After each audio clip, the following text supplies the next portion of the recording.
അമ്മയില്ലെങ്കിൽ എത്ര മഹാപണ്ഡിതനും ആഹാരം കഴിക്കാതെ ചത്തു. കേരളത്തിൽ ജലത്തിൻ്റെ കാര്യം മാത്രം സാർ എടുക്കണം. ഒരു സ്പൂൺ കഴുകാൻ, ഒരു ചെറിയ സ്പൂൺ കഴുകാൻ 5-6 ലിറ്റർ വെള്ളം ചെലവഴിക്കുന്ന സ്ത്രീകളെ എനിക്ക് നേരിട്ടറിയാം. ഞാൻ അവരോട് ചോദിച്ചിട്ടുണ്ട്, നിങ്ങൾ ചെയ്യുന്ന ഈ പാപത്തിന് എന്താണ് പരിഹാരമെന്ന് എനിക്കറിയില്ല. 24 മണിക്കൂർ ജലം കിട്ടാത്തൊരവസ്ഥ വന്നാൽ നമ്മൾ ഞെട്ടിപ്പോകും. നമ്മുടെ തൊണ്ട വരണ്ടു പോയാൽ എന്തു ചെയ്യും? മൂത്രം വരണമെങ്കിലും വെള്ളം വേണ്ടേ? സാറേ, മനുഷ്യനോളം ക്രൂരജീവി ലോകത്ത് വേറെയില്ല. കോടാനുകോടി സമ്പാദിച്ചു വച്ചിരിക്കുന്നു. ഞാനും സാറെന്താ നമ്മുടെ സുഹൃത്തുക്കൾ ഇവിടെ ഇരിക്കുന്ന 5 പേര്. അടുത്ത നിമിഷത്തെക്കുറിച്ച് നമുക്ക് ഉറപ്പുണ്ടോ? ഉറപ്പില്ല. കഴുകിക്കളയാൻ കഴിയുമോ, പ്രക്ഷാളനം ചെയ്യാൻ കഴിയുമോ? അന്നേ മനുഷ്യന് മോചനമുള്ളൂ. മനുഷ്യൻ ആദ്യം സമ്പാദ്യം അവസാനിപ്പിക്കണം. 700 7,000 എന്ന് എനിക്കറിയില്ല. 700 ഏക്കർ ഭൂമി ഉണ്ടായിരുന്നവനാണ് ഒരു ഇന്നാൾ അമേരിക്കയിൽ പട്ടിയാവും പോലെ ചത്തത്. പാചകങ്ങളൊക്കെ വലിയ വിവാദമാവും ടെലികാസ്റ്റ് ചെയ്യുന്നത്. എന്താ പട്ടി ചാവും പോലെ ചത്തു എന്നൊക്കെ? അതെ, പട്ടിയുടെ വലിയ തെരുവിൽ കിടന്ന് അവനെ ചത്തു. എന്നിട്ട് അയാൾക്ക് അതെല്ലാം അവിഹിതമായി ഉണ്ടാക്കിയതാണ്. KP യോഹന്നാൻ. KP യോഹന്നാൻ. വൃക്ഷലതാദികളിലൂടെ വിശിഷ്ടങ്ങളായ ഫലമൂലാദികൾ, പ്രാണവായു, സൂര്യപ്രകാശം, നിലാവെളിച്ചം തുടങ്ങി മനുഷ്യരുൾപ്പെടെയുള്ള സമസ്ത ജീവജാലങ്ങൾക്കുമായി അമ്മ ഒരുക്കി വയ്ക്കുന്നു.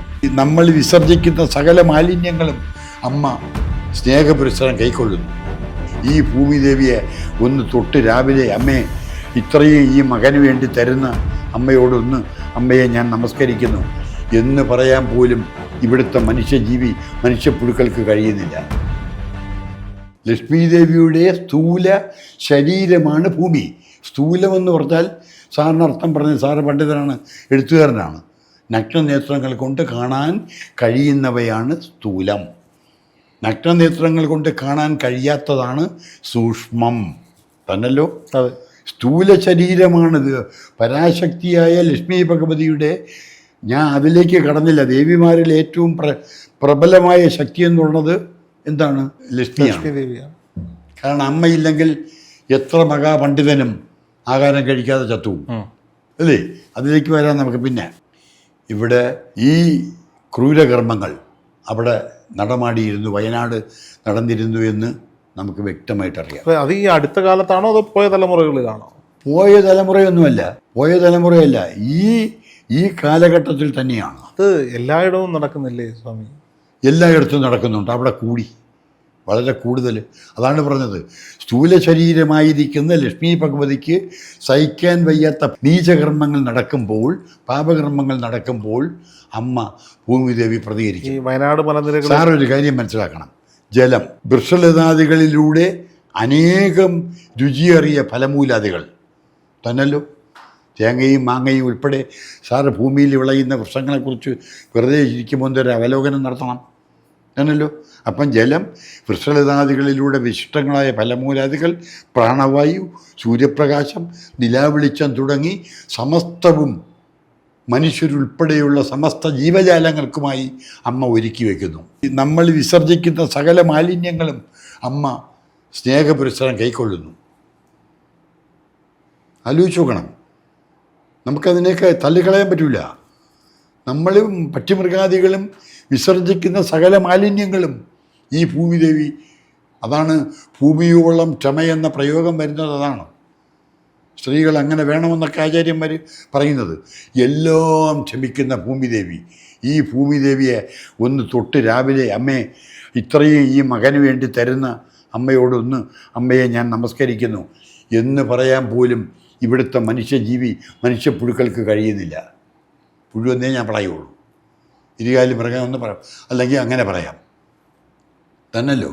അപ്പോൾ ഈ ഇരുകാലി മൃഗങ്ങൾക്ക് ഒരു കൊട്ട് കൊടുത്താൽ എന്താ?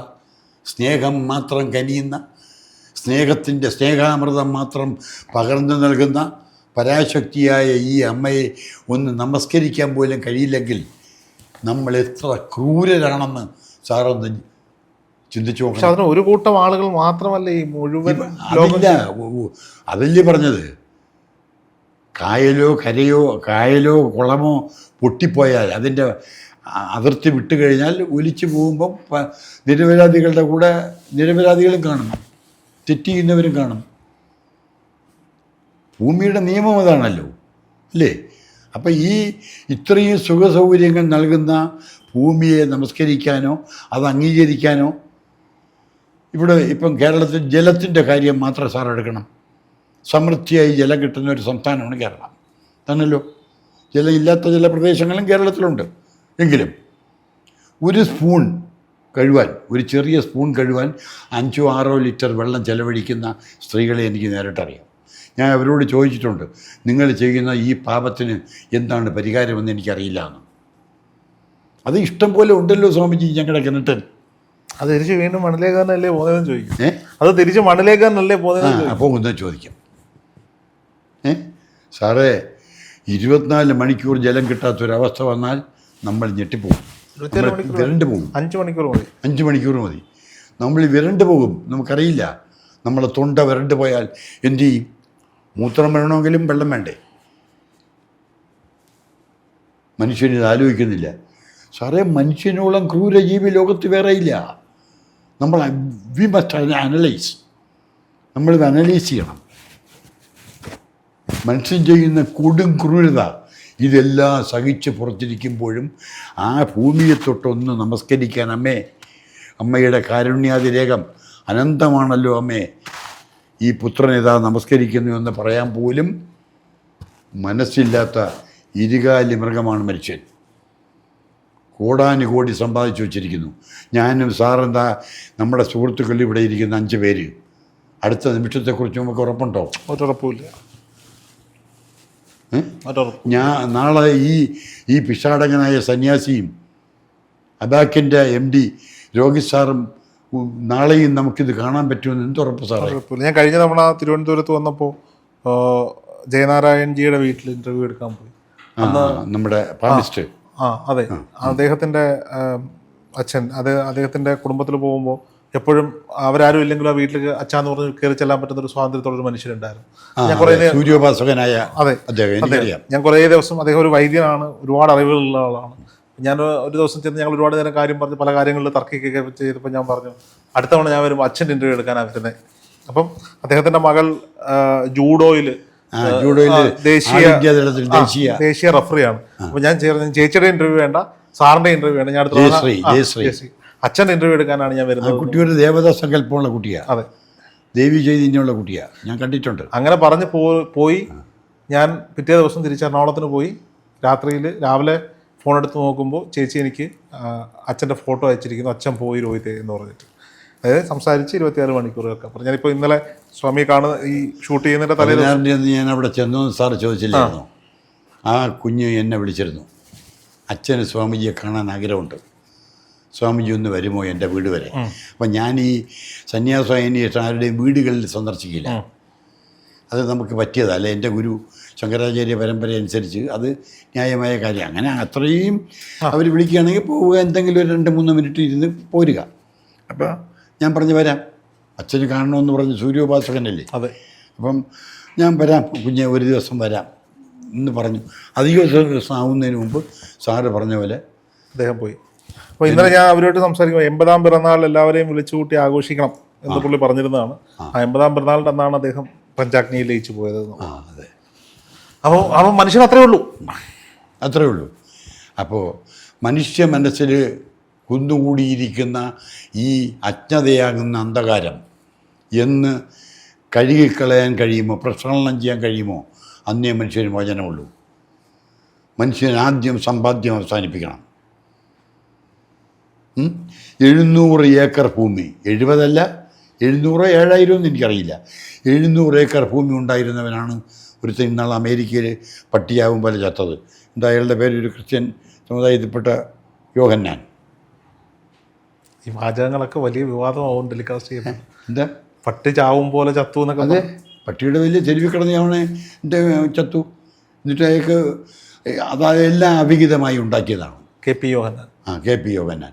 ഇവിടെ ഇങ്ങനെ കുറേ ആളുകളുണ്ട്. ഇവരൊക്കെയാണ് ഈ നാടിൻ്റെ ശാപം. ഞാൻ അങ്ങനെ തന്നെ പറയും. വിവാദമാവുകയോ ആവാതിരിക്കുകയോ എന്നെ സംബന്ധിക്കുന്ന വിഷയമല്ല. ഇങ്ങനെയുള്ള ആളുകൾ ഈ നാടിൻ്റെ ഭാരതാംബയുടെ ദുഷ്ടസന്താനങ്ങളാണ്. ഈ നാടിൻ്റെ ശാപമാണിവർ.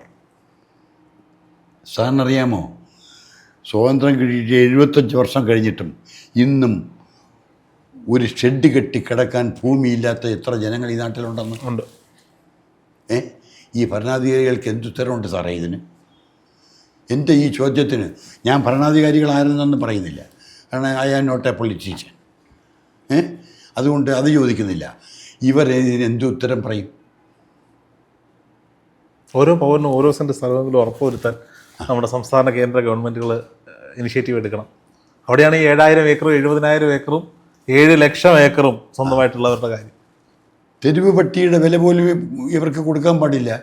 ഈ ഇങ്ങനെ ഭൂമി സമ്പാദിച്ച് ആയിരക്കണക്കിന് ഏക്കർ ഭൂമി കൈയടക്കി ഗുണ്ടായുധത്തിലൂടെയും വൃത്തികെട്ട മാർഗത്തിലൂടെയും ഭൂമി കൈയടക്കി വച്ചിരിക്കുന്നവന്മാർക്ക് യവന്മാരെയാണ് ആദ്യം വെടിവെച്ച് കൊല്ലേണ്ടത്. തെരുവിൽ നിർത്തി പബ്ലിക്ക് കാണത്തക്ക വിധത്തിൽ ഷൂട്ട് ചെയ്യണം. വിവാദമാവട്ടെ ഈ വിഷയം. ഞാൻ ചോദിക്കുന്ന ചോദ്യങ്ങൾക്ക് ഉത്തരം തന്നാൽ മതി. എന്നിട്ട് വേണം എന്നെ പിടിച്ച് ജയിലിടാൻ.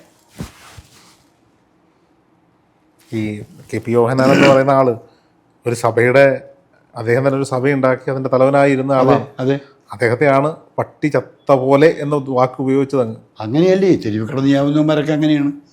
പട്ടിയുടെ വിലയൊന്നും അയക്കില്ലല്ലോ. ഒരു പട്ടിക്ക് ആപത്തുകൾ മുൻകൂട്ടി കാണാൻ പറ്റും. നമ്മൾ കാണുന്നില്ലേ ചാനലുകളൊക്കെ.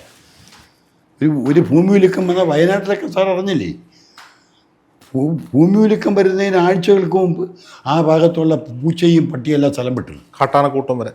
കാട്ടാനക്കൂട്ടം വരെ. അതെ, കാട്ടാനകൾ വരെ സ്ഥലം വിട്ടു. എന്ന് അവർക്ക് ആര് കൊടുത്തു ഈ ജ്ഞാനം? ആര് കൊടുത്തു സാറ് പറയണം. ഈ ജ്ഞാനം ഇവർക്ക് ആർക്ക് കൊടുത്തു? പ്രപഞ്ചം കൊടുത്തത്. അതാണ് പ്രകൃതീശ്വരിയുടെ കളി. അമ്മയുടെ സംവിധാന കൗശലം ഒരു ശാസ്ത്രജ്ഞനും മനസ്സിലാവില്ല. പ്രകൃതീശ്വരിയുടെ സംവിധാന കൗശലം ഒരു ശാസ്ത്രജ്ഞനും ഒരു ചിന്തകനും മനസ്സിലാവില്ല. അതാണ് ഞാൻ നേരത്തെ പറഞ്ഞത്. ഭൂമിക്ക് കൈയും കാലും ഒന്നുമില്ല, അതുകൊണ്ട് നമുക്കെന്തുമാകാം എന്ന ചിന്ത. 75 വർഷമായി സ്വാതന്ത്ര്യം നേടിയിട്ടും ഒരു തുണ്ട് ഭൂമി, ഒരു ആറുകാൽപ്പുര നിർമ്മിച്ച് മഴ നനയാതെ കിടക്കാൻ ഒരു തുണ്ട് ഭൂമി ഇല്ലാത്തവരാണ് എത്ര ലക്ഷം പേര് ഇന്ത്യ മഹാരാജ്യത്തുണ്ട്. ഈ രാജ്യം ഭരിച്ച സാമൂഹ്യ ദ്രോഹി, എൻ്റെ വാക്കതാണ്, സമൂഹത്തോട് ദ്രോഹം കാണിക്കുന്ന ഈ ഭരണാധികാരികൾ ഇതിൻ്റെ ഉത്തരം പറയാനുണ്ടോ? കുറേ ചർച്ച, കുറേ പ്രഭാഷണങ്ങൾ, കുറേ തരികിടകൾ. ഇവരൊന്നും മനുഷ്യരല്ല. They are 2-legged animals. ഇരുകാലി മൃഗങ്ങളാണിവർ. ഒരു പട്ടി തൻ്റെ യജമാനോട് കാണിക്കുന്ന നന്ദി പോലും ഇവിടെ വോട്ട് തണ്ടി വാങ്ങി അധികാരത്തിൽ കയറുന്നവൻ ജനങ്ങളോട് കാണിക്കുന്നില്ല.